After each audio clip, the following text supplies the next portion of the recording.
Well, today is Trust Your Intuition Day. What does that mean? What does that mean for you? And how do you engage in life in a way that you have some kind of internal guidance, which is how I think of intuition? I'll tell you some of the obstacles that are in the way between you or me or anyone else and their internal guidance system, which I believe is present in you at all times, everywhere you go, and is a part of the great wisdom of God or the universe or whatever you want to call it. And it's there, it's present, it's at the soul level, and it is there, but it's much quieter than all the other voices that you tend to have blasting at you from podcasts and authors and books and neighbors and friends and parents and all of these other loud voices that seem to swallow you from your ability to really trust yourself. And I think that's why the process of removing the obstacles to that quiet stillness, that place where there is a voice inside you that is able to communicate with you or guide you in images or in words or in feelings and sensations. But you have to get out of stress mode in order to have connection to that kind of intuition. Because when you're in stress mode, when you are under stress or in stress reactions, your body and your brain is reacting as if it's under threat. And that puts you in fear. And when you are operating out of a fear basis, you are extracting yourself from the ability to listen to that quiet voice of internal guidance that we call intuition. And sometimes it's just a feeling or a sensation. But if you're feeling stress, if you're feeling overwhelmed, I say stress, and so what I'm talking about is feeling overwhelmed, worried, fearful, having body issues that are compounding on each other and preventing you from being able to feel at ease. It could be lack of sleep.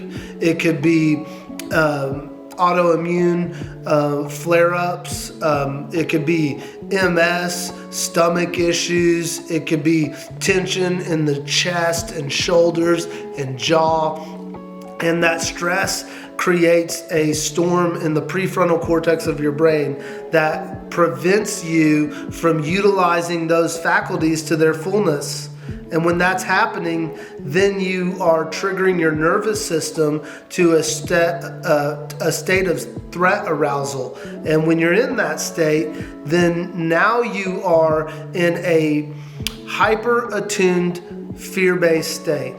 And it's very difficult to connect with what your real solid inner truth is in those moments. That's why I talk about getting physical. Getting into the physical body is a great way to manage that so you can hear. And sometimes it takes like really getting out there, going on a nice good long walk, breaking a sweat, getting a workout in, doing yoga, running, whatever you need to do or whatever you like to do to get your body really moving. And what happens is by the time you're done with that workout, you're cleared out in terms of voices in your head. Almost maybe you wear them out. And now you can listen to that deeper calling within yourself. Another way is just to get out in nature, observe nature. Listen, when you get out in nature, observe it with all five senses. Smell it. See the sights. Notice the sky. Notice the ground. Notice the trees, the leaves, all of the different textures and colors. See what birds and insects and animals you might find, and listen to the sounds. Listen to the air moving through the trees. Listen to the sound of your feet on the ground. Tune in to what you're hearing and feel the texture of the air. Feel the textures of trees. Maybe sit with your back against a tree or stand and put your back against a tree and close your eyes and imagine roots growing out of the bottom of your feet and pulling you into the ground, a very grounded sensation of being against a tree and that sturdiness and that stillness and that ability to sway in the wind, which is our ability to move through the difficulties and demands of life, but still have ourselves rooted deeply into ourselves, which is how getting physical and getting into nature can be really helpful in tuning in to that kind of a voice or an inkling of what is best for you. Because really, the reason why our intuition is powerful is because your duty, your obligation in life is to do what feels right to you. That's your greatest duty and obligation. Now, do you want to serve others and help people and do great at your job and really commit fully to everything that you have going in life? Yes, of course, absolutely. Within those duties and obligations, you do have to manage that duty that you have to yourself, which is to do what feels right to you in the moments of variable where you have options and knowing what's right for you. And then when you're in service of others, you also have small choices within that in terms of how you go about the service of them and doing what's right for you, whether it's your work or your children or your husband or your spouse. And then get present. That's another really solid way to engage in allowing your intuition to flow through, that inner guidance, because it is in fear of the future or in pains of the past where we are stuck elsewhere and separated from this moment, which is the absolute truth of what is right now, is undeniable. The past is over, the future hasn't happened. This is the place where life happens. It's the only place that life happens. And when you can break free from the bondage of the past and separate out and strain out the fear-based thoughts and feelings regarding the future and just be present in the here and now, you'll find that 99.9% of the time, everything is perfectly okay in this present moment. One of my favorite quotes is, "There once was a man who lived through many terrible, terrible things, most of which never happened." We live so much of our time in being tortured by past mistakes, failures, haunted by the traumas and dramas of our history, and then worried about the future and where we're going to get our supplies from, our resources from, our money from, and how we're going to navigate each element of the future. And I always like to think of that verse with Jesus saying, think about the birds of the field, and do they worry about where their next meal is going to come from, and do they worry about what is going to be happening in the future? And no, they don't. They're just secure in the presence of this moment. And that's part of the human dilemma, is we have this ability to capture the past and remember it and learn from it. And we have this ability to project a future and dream it. And those are beautiful things. And when we use our abilities in the right way to really learn from the past, forgive it, move forward, forgive ourselves, move forward, forgive people who have harmed us, learn the lessons, and then move forward, and then dream a future. What is it that you really want? Envision it. think about it, ponder it, and then separate from it and go about living in this present moment with the fullness of everything that you are, everything that you want to be. And the vision of the future is really helpful because what it does is it helps you get into the vibe of what it would feel like to have what it is that you want. And then you can get into that vibe and sense, that feeling state, and start acting in this present moment how you would act if you had everything that you wanted. In my work with people over the past 20 plus years, I find that you don't really know exactly what you want. You think you know what you want, but really what you want is to feel like you would feel if you had what you think you want. And so when you get into a visual, if you can just close your eyes and imagine that house that you want. Imagine what it would be like inside that house. Imagine that car that you want. Put your hands on the steering wheel. Imagine the panel and the cluster and feeling it in the road, and get into the sense of you driving it and having it and owning it, and get into the sense of having that relationship that would be that dream relationship. What would they be like? What would you be like? What kind of things would you do? And then get into that feeling state right now, right here. And then once you're in that feeling state, then you go and you do all the things that you need to do right now in that vibe as if you had what you want. And the reality is that's how you go about creating what it is that you want. But again, we don't always know precisely what it is that we want. And sometimes not getting what you want is the greatest blessing that could ever happen for you in your life. Because perhaps that thing that you want might destroy you in some way, or might knock you off of a pathway that could bring you greater fulfillment and happiness. So I always think that God or the universe has a greater wisdom for us than we do ourselves, and that going towards what we want is a pathway that brings us into connection with that kind of divine destiny that brings what it is that we want. And it brings it to us as we're going towards it. And sometimes it looks very different than what you think it might. Joe Lynn and I, when we first got together, we talked about how we weren't sure that we wanted to have children. And we didn't put that as part of our plan for our future. And yet we did have children. And it was the greatest blessing and has become our greatest source of teaching.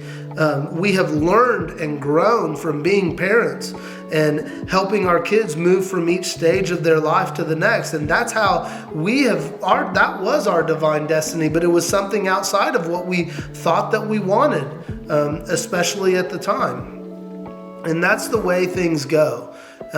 So being present means getting into the sensations that are happening right now. It's very simple, and yet we walk past that chance to do this so many times throughout our day. But right now, just getting into the sense of feeling the air coming in and out of your body. Your breath is always on the razor blade edge of the moment as it moves in and you feel it coming in, and as it moves out and you feel it coming out. And that's a great way to connect to this present moment. But it's not the only way. Feel the seat that you're sitting in. Feel where your legs are connected to the seat, your tush, the back of the chair. Feel your feet touching the bottoms of your shoes or touching the floor or your socks. Get into the sensations of what your body is physically connected to right now, and that brings you into the present moment. You can feel the temperature on the air. You can feel the air moving through and around you, or you can feel the stillness of the air. You can get into a sense of focus on what you currently see. Right now, I'm looking at you through the lens of a camera. You can look at different objects in the room. You can look at the spaces between objects. You can look at the ceiling. You can look at what's above you. You can look at what's below you. You can connect to what is right here in this present moment in order to bring space between that thinking mind, that overactive thinking mind that wants to take control and dominate this present moment. And when you separate from that, you bring some quiet, some clarity. And what arises naturally out of that is your inner guidance. And then it becomes a game of trust. You have to trust your inner guidance to bring you where you need to be and at the right time. And you have to trust even in the mistakes that come along, because every turn is a right turn. Even when it's a wrong turn, it's a right turn, because the wrong turns take you to the place you need to be in order to take the right turn. And so it's not about everything working out every time in perfect harmony the way you think it ought to, or that you would project it to be or want it to be. It's about you trusting that your guidance is taking you into every situation in order for you to learn and grow and become. And that it's through going through those processes that brings you what you need to be. There was a time in my life where I really thought that my destiny and my calling was to be a musician.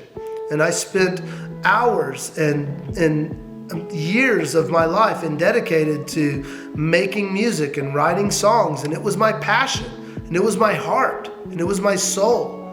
And it's not what I do for a living. It took me down roads that in many ways caused inner explosions and broke me in ways that I never saw coming. And that created space for me to have internal transformation that brought me into connection with the path that was right for me, that is right for me. And if any of those things had not happened, I might not be where I am today. I may not have met my wife, Jolynn. I may not have had this beautiful destiny that I feel is a mission and a calling, and that feels like so right that I can't imagine anything else in my life. I can't imagine doing anything else with my life. And that's what happens when we let the unfolding of what we find that sparks our curiosity and follow your inner guidance, that intuition, and follow it wherever it takes you, and let it unfold, and do it with courage, with resilience, and with trust, in knowing that we have a tendency to label as situations unravel. This is a good situation. I like this. This is a bad situation. This is uncomfortable and painful, and I don't like this. But the reality is all of it is important. All of it is a part of the journey, and it's taking you where you need to be if you allow it, if you surrender to the process, if you let your inner darkness come out in the moments of pain and heartache. If we look into the face of our fears, if we are transformed by our pains, then we can be seated in this present moment with the security that is the only real security that exists, which is knowing that you can deal with whatever comes your way, and that you will be okay, and you are okay, and that you are now in that sturdy and solidified balance of following your inner guidance over all the other voices.